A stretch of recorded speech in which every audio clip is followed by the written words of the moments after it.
कालू कौवा अपने घर में शांति से बैठा था। तभी वहां पर लाड़ो के दोनों बच्चे आ गए।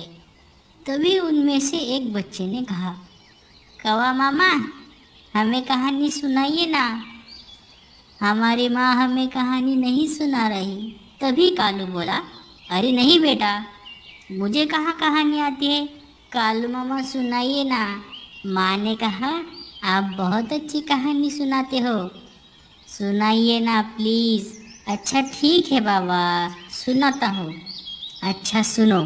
और हाँ बेटा, ये कहानी काल्पनिक नहीं है, ये सच्ची कहानी है। तो चलिए मैं आपको सुनाता हूँ। ये कहानी तब की है जब मैं जवान था। बहुत समय पहले की बात है। एक वन में एक विशाल बरगद का पेड़ कौवों की राजधानी था। हजारों कौवे उस पर वास करते थे। उसी पेड़ पर कौवों का राजा मेघवर्ण भी रहता था। बरगद के पेड़ के पास ही एक पहाड़ी थी जिसमें असंख्य गुफाएं थी। उन गुफाओं में उल्लू निवास करते थे। उनका राजा अरिमर्दन था। अरिमर्दन बहुत पराक्रमी राजा था। कौवों को तो उसने उल्लुओं का दुश्मन नंबर 1 घोषित कर रखा था। उसे कौवों से इतनी नफरत थी कि किसी कौवे को मारे बिना वह भोजन नहीं करता था। जब बहुत अधिक कौवे मारे जाने लगे तो उनके राजा मेघवर्ण को बहुत चिंता हुई। उसने कौवों की एक सभा इस समस्या पर विचार करने के लिए बुलाई। मेघवर्ण बोला, मेरे प्यारे कौवों, आपको तो पता ही है कि उल्लुओं के आक्रमण के कारण हमारा जीवन असुरक्षित हो गया है। हमारा शत्रु शक्तिशाली भी है और अहंकारी भी है। हम पर रात को हमले किए जाते हैं। हम रात को देख नहीं पाते। हम दिन में जवाबी हमला नहीं कर पाते क्योंकि वे गुफाओं के अंधेरे में सुरक्षित बैठे रहते हैं। फिर मेघवर्ण ने सियाने और बुद्धिमान कौवों से अपने सुझाव देने के लिए कहा। एक डरपोक कौवा बोला, हमें उल्लुओं से समझौता कर लेना चाहिए। वह जो शर्त रखे हम स्वीकार करें। अपने से ताकतवर दुश्मन से पिटते रहने में क्या होशियारी है। बहुत से कौवों ने kaa kaa करके विरोध प्रकट किया। एक गर्म दिमाग का कौवा चीखा, हमें उन दुष्टों से बात नहीं करनी चाहिए। सब उठो, उन पर आक्रमण कर दो। एक निराशावादी कौवा बोला, शत्रु बलवान है, हमें यह स्थान छोड़कर चले जाना चाहिए। सियाने कौवे ने सलाह दी, अपना घर छोड़ना ठीक नहीं होगा। हम यहाँ से गए तो बिल्कुल ही टूट जाएंगे। हमें यहीं रहकर और पक्षियों से सहायता लेनी चाहिए। कौवों में सबसे चतुर व बुद्धिमान कालू नामक कौवा था, जो चुपचाप बैठा सबकी दलीलें सुन रहा था। राजा मेघवर्ण उसकी ओर मुड़ा, महाशय, आप चुप हैं? मैं आपकी राय जानना चाहता हूँ। कालू बोला, महाराज, शत्रु अधिक शक्तिशाली हो तो छल नीति से काम लेना चाहिए। कैसी छल नीति? जरा साफ साफ बताइए कालू, राजा ने कहा। कालू बोला, आप मुझे भला बुरा कहिए और मुझ पर जानलेवा हमला कीजिए। मेघवर्ण चौंका, यह आप क्या बोल रहे हैं कालू? कालू राजा के पास गया और धीरे से उनके कान में बोला, छल नीति के लिए हमें यह नाटक करना पड़ेगा। हमारे आसपास के पेड़ों पर उल्लू जासूस हमारी इस सभा की सारी कार्यवाही देख रहे हैं। उन्हें दिखाकर हमें फूट और झगड़े का नाटक करना होगा।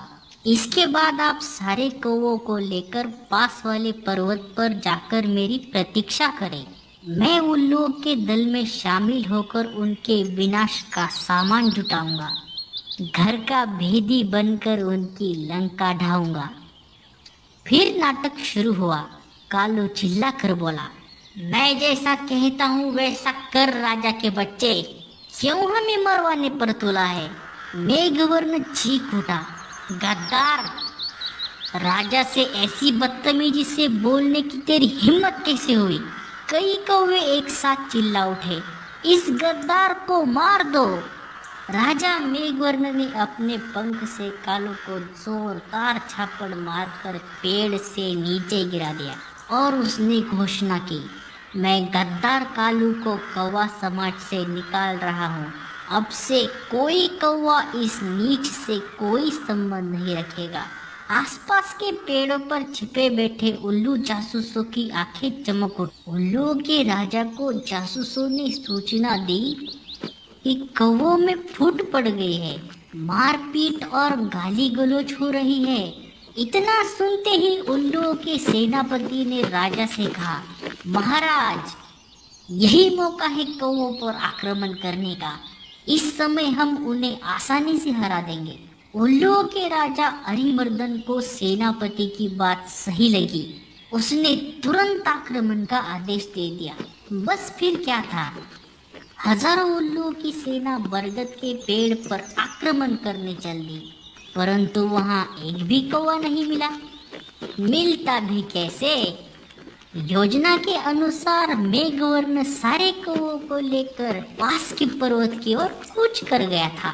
पेड़ खाली पाकर उल्लू के राजा ने थूका, कौवे हमारे सामना करने की बजाय भाग गए।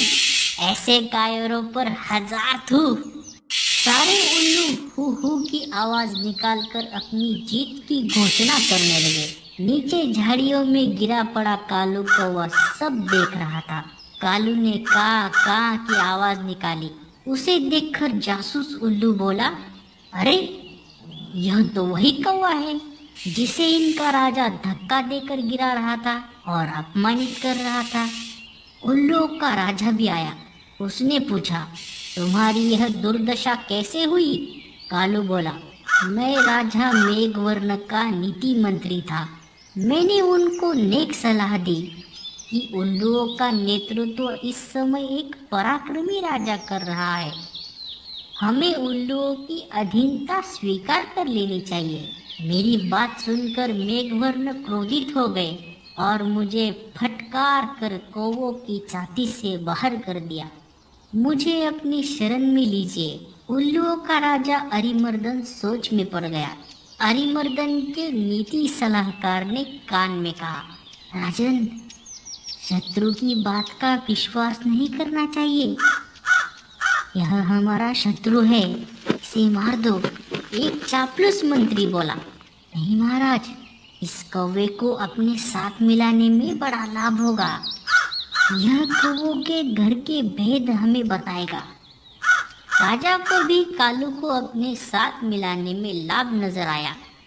उल्लू कौवे को अपने साथ ले गए। वहां अरिमर्दन ने उल्लू सेवकों से कहा, कालू को गुफा के शाही मेहमान कक्ष में ठहराओ।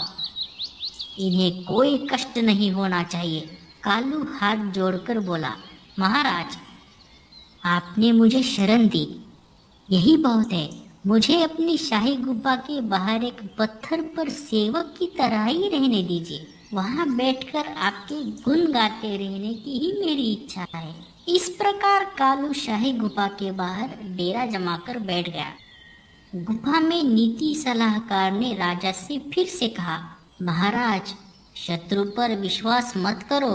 उसे अपने घर में स्थान देना तो आत्महत्या करने समान है। अरिमर्दन ने उसे क्रोध से देखा, तुम मुझे ज्यादा नीति समझाने की कोशिश मत करो। चाहो तो तुम यहाँ से जा सकते हो। नीति सलाहकार उल्लू अपने 2-3 मित्रों के साथ वहां से चला गया। कुछ दिनों बाद कालू लकड़ियां लाकर गुफा के द्वार के पास रखने लगा। सरकार, सर्दियां आने वाली है। मैं लकड़ियों की झोपड़ी बनाना चाहता हूँ ताकि ठंड से बचाव हो। धीरे धीरे लकड़ियों का काफी ढेर जमा हो गया। एक दिन जब सारे उल्लू सो रहे थे तो कालू वहां से उड़कर सीधे पास वाले पर्वत पर पहुंचा, जहां मेघवर्ण और बाकी के कौवे उसकी प्रतीक्षा कर रहे थे। कालू ने कहा, पास वाले जंगल में आग लगी है, वहां जाकर एक एक जलती हुई लकड़ी अपने चोंच में उठाकर लेकर आओ।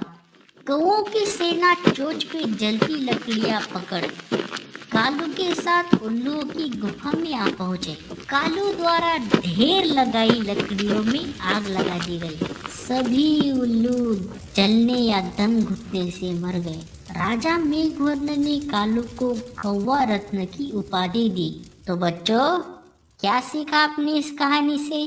कौवा मामा, आप ही बताइए ना। इस कहानी से हमें यह सीख मिलती है कि शत्रु को अपने घर में पनाह देना, अपने ही विनाश का सामान जुटाना है। अब चलो, जाओ अपने अपने घर, माँ तुम्हारा इंतजार कर रही होगी।